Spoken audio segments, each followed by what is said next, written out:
go panicking because we were up 2-0. And what we said in the second half was that the pitch was open. We already had some good chances in the first half.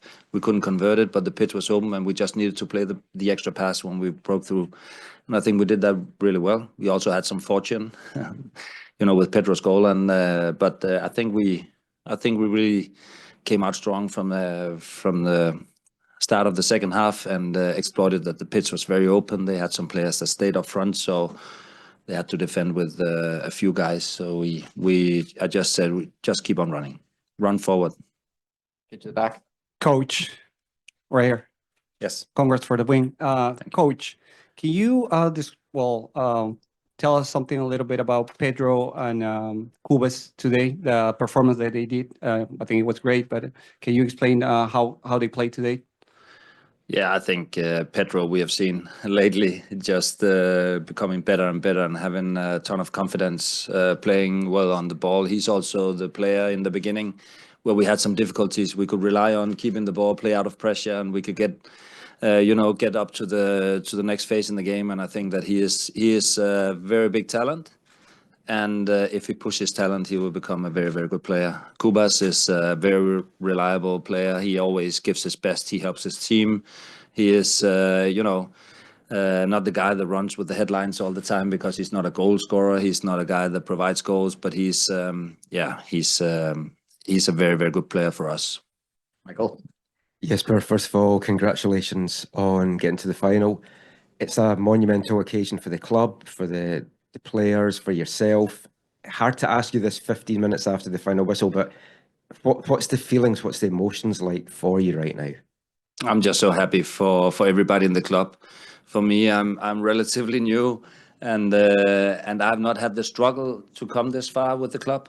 But I know that a lot of people have. A lot of people have working for many, many years in the club have not seen this moment, and I think that it's great for everybody in the club, for the fans. Maybe we can also rally in the city of Vancouver behind the team even more, and hopefully excite people. I think also I need to say here that I would like to thank Miami for 2 great games, because they have a great team, and it's not always easy for them because they have these players to come in with all the pressure upon them.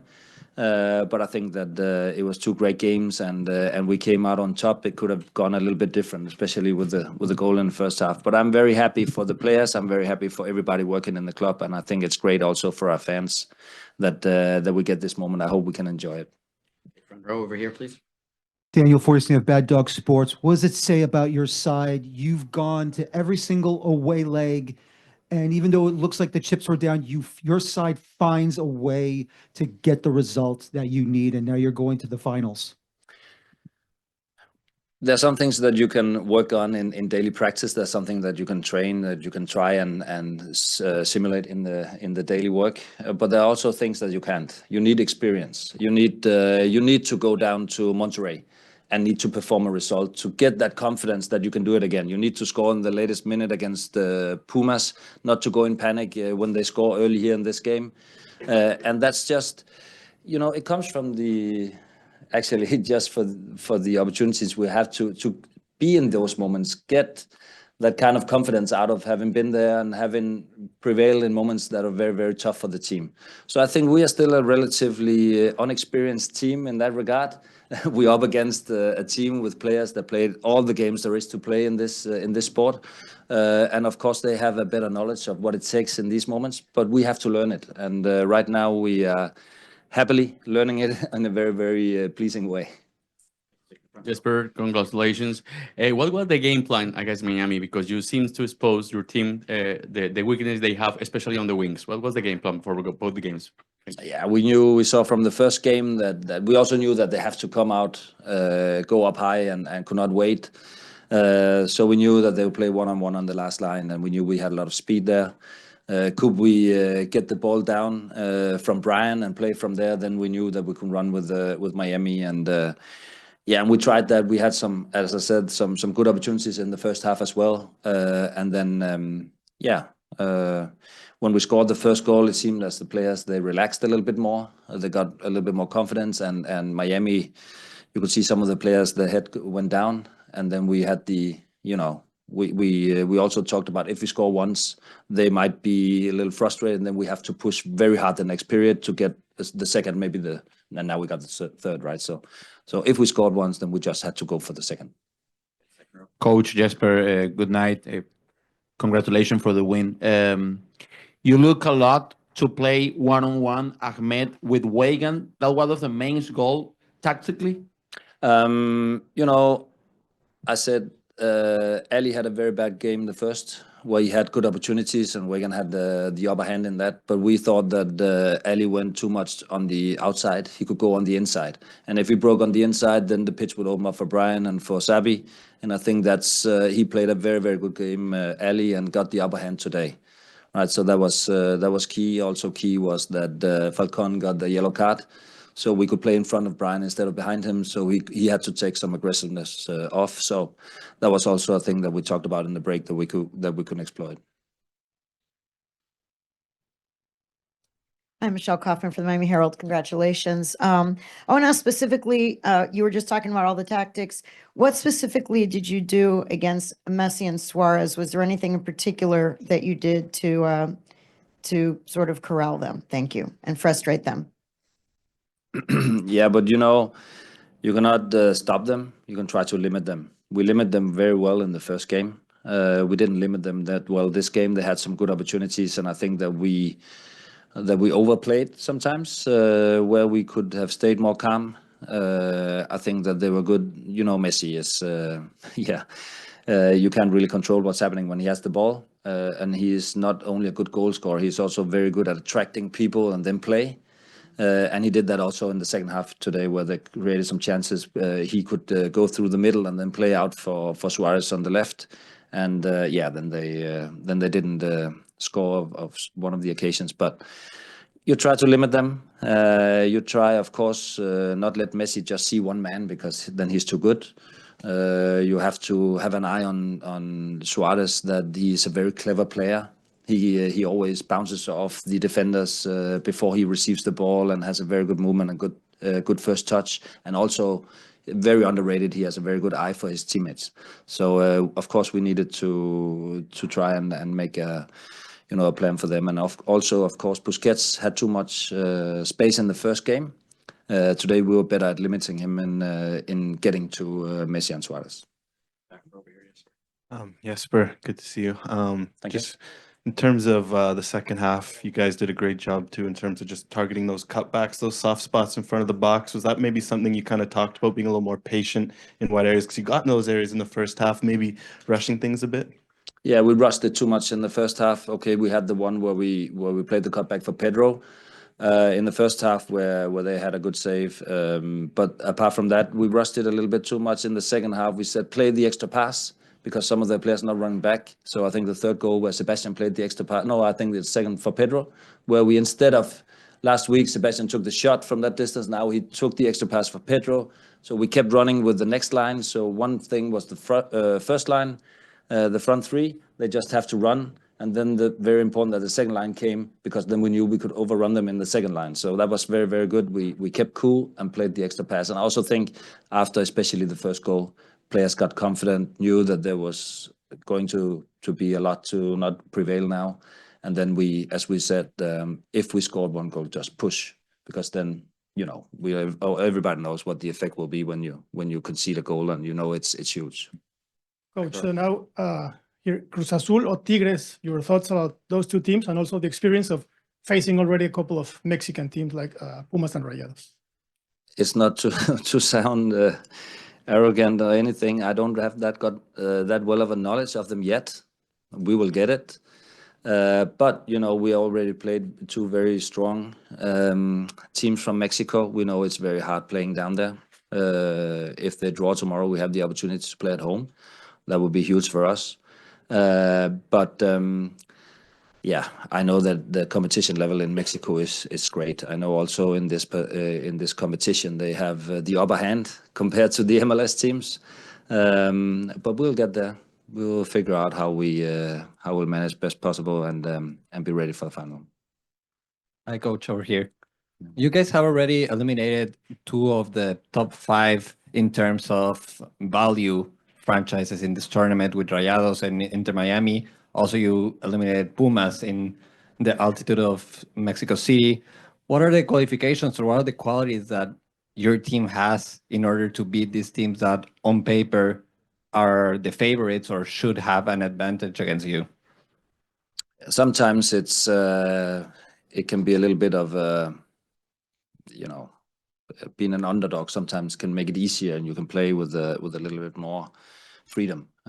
With the first two legs against both Monterrey and Pumas, we drew at 1-1, and we knew it was pretty easy for me to say, okay, we need to go out and score away, and we could play with a little bit more freedom. We were underdogs those games. Today was different. I think that this team has built confidence. It has built belief. And, when you get the opportunity to prevail in very difficult moments, because we were also lucky in Pumas, because when you go one goal down 3 minutes before the time, then you have to need extra and special to move on. And we had it that day. But I think they grown confidence out of those experiences. And that's good. Because it's difficult. It's difficult to manage the emotions when you have not been really in these moments, and so the more you get into those moments, the more you manage your emotions and manage, also play the way that you actually are capable of doing instead of rushing things. In the first game, for instance, against Miami, I was not that happy with the way we played. I was happy with the effort. I was happy with the structure and all that stuff, but we rushed too much. Today it was better. Even though we got behind 1-0, it was better. We played the game better and more mature today. Back row. Hi, Jesper. Paul Tenorio from The Athletic. Kind of on that same note, you talk about gaining the experience, and earlier you talked about the names of some of the guys and their qualities, Messi, Busquets, Suarez, guys whose experience is through the roof in big games and big moments. What did you say to the team going into this series about not maybe getting caught too much looking at those guys or giving them that space and kind of battling their experience in big games like this against your relative inexperience for the group and maybe trying to seize on that a little bit of the hope and the momentum that you were trying to carry forward? Thank you. Yeah, I think that every team has its strengths and its weaknesses. And what we talked about was how could we play into our strength and how could we get the games into the strength of our team. I think it's fair to say that we have a younger team and also a team more capable of running and playing with high intensity. So what we wanted to do was also to press up high, to make sure that the pitch got big, because if the pitch got open and big, then we might be able to exploit. So actually trying to play into your advantages. When you play a team like Miami and you're unexperienced, it is difficult. It is difficult because it's the best player in the world who's coming. Maybe some of our players had a poster of him when they were kids. My son he's 24, so that's how it is. So it is difficult. So and it's like when players like that come to town, also the hype around the game in your normal environment at home in Vancouver is everybody goes bananas, right? They go over the roof. And there are 53,000 spectators, and we never have 53,000 spectators. So that's just how it is. And it's like Miami are just so used to it. All the players that's not Messi and are also used to it because they do it every week. And it's like circus comes to town. And when circus comes to town, you go to watch it, but we become a big part of it. So you have to control these emotions, control what is actually up and down. And you are a good football team, and that's the reason you're there. And that's why you have to see if you can find a way to maybe get the game played in your conditions, your terms. I think we did that better today than a week ago. In the back row. Hey, Coach, over here. Yeah. Congrats on the result. If I can ask you about a couple of your players, specifically Brian White. He scored the goal that sparked the result. He's tied for the Golden Boot lead in this tournament, named Player of the Month in MLS. And also Seb Berhalter, match of the man performance, it could be argued, but he's also going to miss the final. If you can give us your thoughts on that, how that will affect. Yeah, we have to figure that out. We of course we're gonna have to play without Sebastian in the final, and I'm just sad for him, to be honest. because he has worked so hard and he has really progressed so much and has been a very big part of our team in this season. So, but you know, that's just the way it is. I would say Brian. Brian has been great for us. He's always dangerous. We know that we can get a goal when we have Brian on the pitch. We know that he's always ready to help the team both ways, both sides of the ball. And yeah, we took him out today. He felt something in the hamstring. We didn't want to go anywhere, and he also had a yellow card from the first game. We didn't want to go anywhere with him after the first goal, and then we scored the second so early. So we just took him out, and yeah, they've been doing fantastic. Hi, Coach. Hi. Congratulations. You did great. Not today, but in the past with Pumas, Monterrey. One of the players that I liked the most was Didier Ocampo. Will you please dedicate some words to his performance? It is it's a young player that came to us last year when I was not there and didn't really make it into the team. But now he is also growing with the team. He's growing himself. He's very fast. He has good technique. He can go one-on-one, and he's actually a quite good breakthrough player. So he also provides chances and crosses for us. So he's a young man with great, you know, he has a great character, and he also learns day by day.